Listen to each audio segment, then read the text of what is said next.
Point number 3, हमने point number 1 और point number 2 को समझ लिया था। पॉइंट नंबर 1 मेरा कैपिटल एक्सपेंडिचर और पॉइंट नंबर 2 मेरा रेवेन्यू एक्सपेंडिचर। एक बार फिर से इसको रिपीट कर लेते हैं। कैपिटल एक्सपेंडिचर क्या कहता है? Expenditure of which is enjoyed और consumed not in 1 year not in 1 year only but over the years. Yes, एक साल में नहीं, बहुत सालों के लिए। ठीक है, जिसमें हमने एग्जांपल भी लिया था परचेज ऑफ फिक्स्ड एसेट, और वो फिक्स्ड एसेट हम कहां पे दिखाते हैं? बैलेंस शीट में। ये लॉन्ग टर्म नेचर का मेरा एक्सपेंडिचर होता है। पॉइंट नंबर 2 क्या था मेरा? Revenue expenditure. Short term nature का एक्सपेंडिचर मेरा ये होता है, और the benefit of which is enjoyed in for a short duration. Yes, एक छोटे ड्यूरेशन के लिए, यानी कि let's say for a year.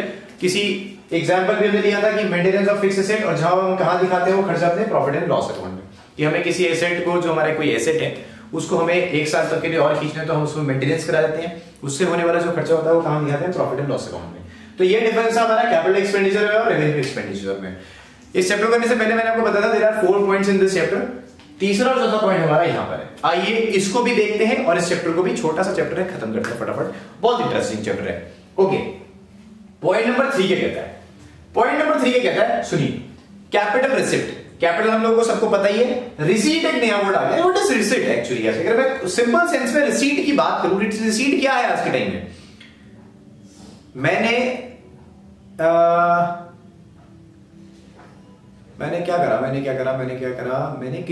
कहीं से किसी एक वकील से कुछ सर्विसेज ली थी regarding property clarification, let's say.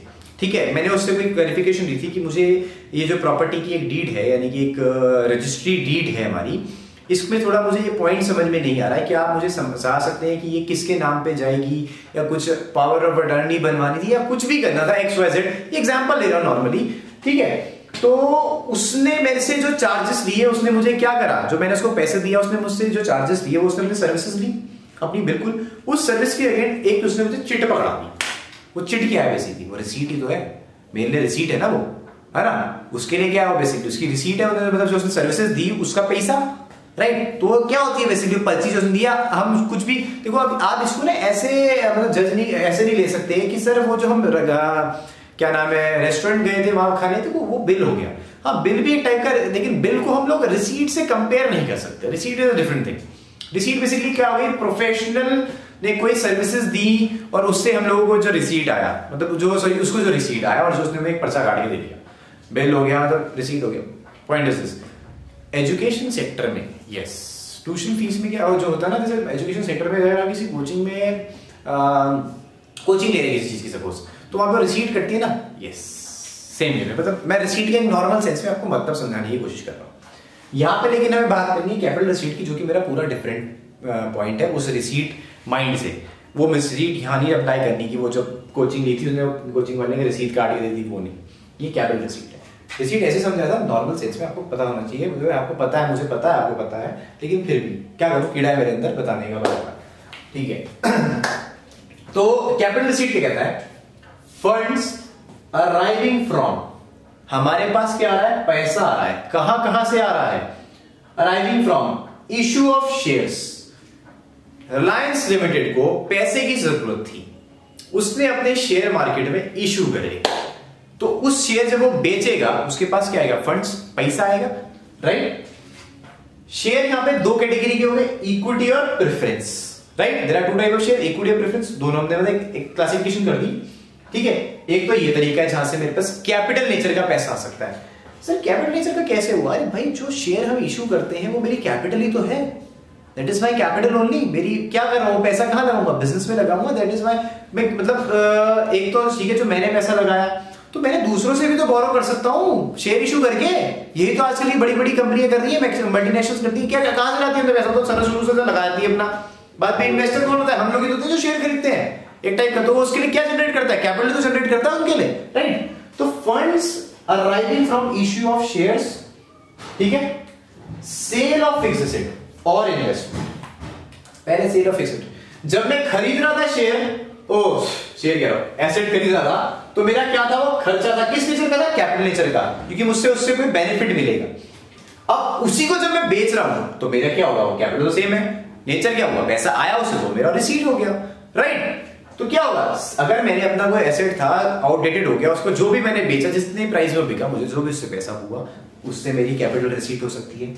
और इन्वेस्टमेंट, मेरे पास एफडीज थी, मेरे पास गवर्नमेंट बॉन्ड्स थे, मैंने वो बेच दिए, राइट। अच्छा, इसमें एक पॉइंट और हो सकता है कि जो ये सेल से हमें प्रॉफिट या लॉस हो रहा है, हो भी सकता है लॉस हो, एक्चुअल डेप्रिसिएशन, वैल्यू 1 लाख रुपए की आज के टाइम पे मैंने 80,000 की बेच दी, तो 20,000 क्या हो गया, लॉस। आज के टाइम में डेप्रिसिएशन की वैल्यू डब्ल्यूडीवी मेरा आज के टाइम पे 1 लाख रुपए है, उस मशीनरी का 5 साल 10 साल बाद कितने भी, मैंने 1,20,000 बेच दी, 20,000 प्रॉफिट। तो जो भी प्रॉफिट और लॉस जो भी होगा उससे, वो कहां पे दिखाया जाता है, पीएनएल अकाउंट में, याद रखिएगा। अगर प्रॉफिट होगा तो कहां दिखाया जाएगा, पीएनएल में, लॉस होगा तब भी कहां दिखाया जाएगा, प्रॉफिट एंड लॉस अकाउंट में। लेकिन कहां पे दिखाया जाएगा, कौन सी साइड में, ये जब हम लोग बेसिक्स पढ़ेंगे ना, तो मैं आपको जब पढ़ाऊंगा तब मैं बताऊंगा प्रॉफिट एंड लॉस में डेबिट में क्या आता है, क्रेडिट में क्या आता है, वो बात की बात है, वो भी कंसेप्ट में समझेंगे। फिलहाल get back to this topic. तो share of sale of fixed asset और इन्वेस्टमेंट, उससे भी मेरा कैपिटल जनरेट हो सकता है, या government grants. Yes, government grants मिल जाती है, आजकल मिलती है, एड्स मिल जाते हैं गवर्नमेंट के थ्रू, पैसा मिल जाता है हमें, तो वो भी क्या है मेरा, बेसिकली मेरे पास फंड आया, मेरे पास रिसीट आई गवर्नमेंट से, तो मेरा क्या है एग्जैक्टली, वो मेरा कैपिटल नेचर का रिसीट है। Yes, government grants, that is grant receive from government body, या जो प्रेजेंट गवर्नमेंट है, या कुछ भी है जिसने किसी ऑर्गेनाइजेशन यानी कोई कंपनी को पैसा दिया है किसी मोटिव के लिए, या किसी भी पर्पस के लिए। जैसे आज के टाइम पे हमारी जो गवर्नमेंट है उसमें इतने इनिशिएटिव चल रहे हैं, राइट। तो किसी भी कंपनी के साथ उनका जो भी टाइप है, उनको क्या दिया जा रहा है, फंड्स दिया जा रहा है कि भैया इनकी मदद की जाए, या एक सेकंड जो भी किया जाए, राइट। तो वो भी कंपनी के लिए पैसा हेल्प है ना, अब उसको जनरेट हो रहा है, उसकी कैपिटल बढ़ रही है उससे एक टाइप की, राइट। तो वो उसका कैपिटल रिसीव नेचर का क्या है, पैसा है, खर्चा नहीं है। हम यहाँ आने की बात कर रहे हैं, इनकम है basically. Yes, income is the word, right. तो कैपिटल रिसीव सिंपल सेंस में आपको ये बात बोलता है, क्या बोलता है, फंड्स अराइविंग फ्रॉम, मेरे पास पैसा आना चाहिए, रिसीट मींस पैसा, मेरे पास पैसा आना चाहिए कहां से, या तो मैं इशू कर रहा हूं शेयर, अपने फिक्स्ड एसेट बेच रहा हूं, इन्वेस्टमेंट बेच रहा हूं, या मुझे सरकार से ग्रांट्स मिल रही हैं, बेनिफिट्स मिल रहे हैं, राइट। ये मेरा कैपिटल रिसीट का क्या है, डेफिनेशन है, सिंपल सेंस में, मतलब समझाने के लिए, राइट। और इसमें जो सेल और परचेज में जो भी मेरा प्रॉफिट है, मेरा फायदा है, नुकसान है, वो मैं किसके थ्रू रूट करूंगा, प्रॉफिट एंड लॉस अकाउंट के रूट करूंगा। ये मैं आपको क्यों बता रहा हूं, दीज आर जनरल क्वेश्चंस, ये स्मॉल से जनरल क्वेश्चंस हैं जो आपके एक एक नंबर के आपको एज इट इज मिल जाएंगे, और आपको एक नंबर आपको पता चला, 1 सेकंड में टिक करोगे आंसर, किसी भी लेवल पे हो, राइट। और बच्चों के लिए क्या है, मतलब जो क्लास 11 10 9 10 11 12 के स्टूडेंट्स हैं, उनको अगर ये चीज में अगर ये वो इतना भी लिख देंगे ना, ये होता क्या है, तो बस बहुत इनफ है यार, 2 नंबर से आराम से मिलेंगे, 2 नंबर, हाँ सर इतने से मिल जाएंगे, अरे मिलेंगे, बिकॉज आपका फंडा क्लियर है, यू नो कि कैपिटल रिसीट कहना क्या क्या चाहता है, वो ये चीज है, right. Yes sir, you are always right. Right. Point number 4, revenue receipt क्या होता है, मेरा लास्ट पॉइंट इस चैप्टर का, and this chapter is over. Simple, revenue receipt क्या कहता है, रिसीट, ये ध्यान से समझेगा, इसमें बहुत कंफ्यूजन आती है, ठीक है, सुनिए। Receipt, again the word is receipt, revenue मतलब इनकम, ठीक है। अब देखो मेरी यहां इनकम कैसे होगी, रिसीट फ्रॉम यानी कि मेरा इनकम किससे, day to day operations. Day to day operations क्या हो गया, अगर मेरी एक दुकान है, लेट्स से मेरी एक दुकान है, तो उस दुकान में मेरी मतलब कन्फेक्शनरी स्टोर है या कुछ भी है, उससे मेरी इनकम क्या होगी, डे टू डे क्या होगी, जो सामान मैं बेचूंगा, that is my receipt is basically, right. हाँ, तो सिंपल सेंस में ये रेवेन्यू रिसीट है यार, कैसे भी इसको समझ लो, receipt from day to day operations, और receipt where there is no further obligation on equity to perform certain action.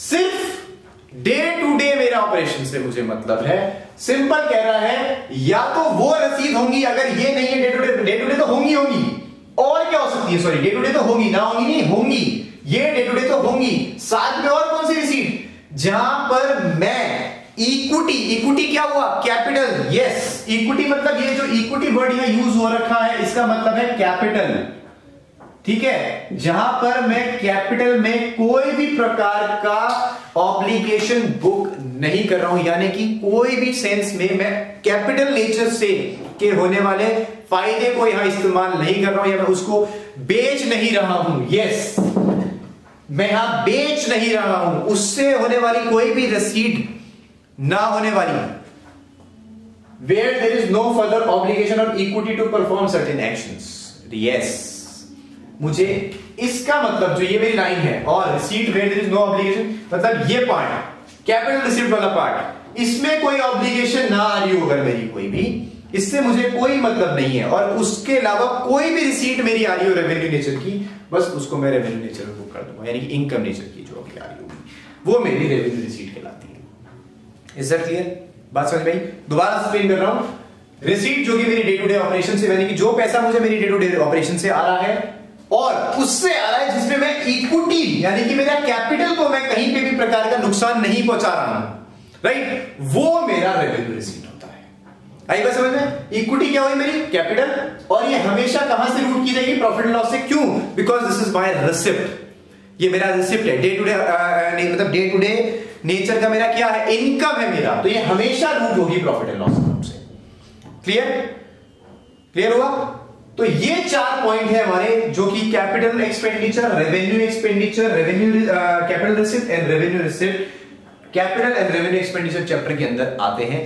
Simple से ये पॉइंट है हमारे, राइट। देखिए कुछ नहीं करना है इसमें, ये सिर्फ डेफिनेशन है, सिंपल डेफिनेशन है। बहुत कोशिश करिए मैंने इसे सिंप्लीफाइड वे में लिखवा कर आपको समझाने की मैं, और यही उम्मीद करता हूं कि आप लोगों को समझ में भी आई होंगी। नहीं आएंगे तो आप अपने क्वेश्चंस पुट कर दीजिएगा, आपको बेस्ट पॉसिबल ऑल्टरनेटिव सॉल्यूशन इसका प्रोवाइड कर दिया जाएगा, राइट। तो इसी के साथ मेरा कैपिटल एंड रेवेन्यू एक्सपेंडिचर खत्म होता है, राइट। ऑल द क्वेरीज जो भी आपकी होंगी हम उसको ले लेंगे एज यूजुअल, जैसे हम लोग कर रहे हैं, ठीक है जी। तो thank you so much and have a lovely day and time.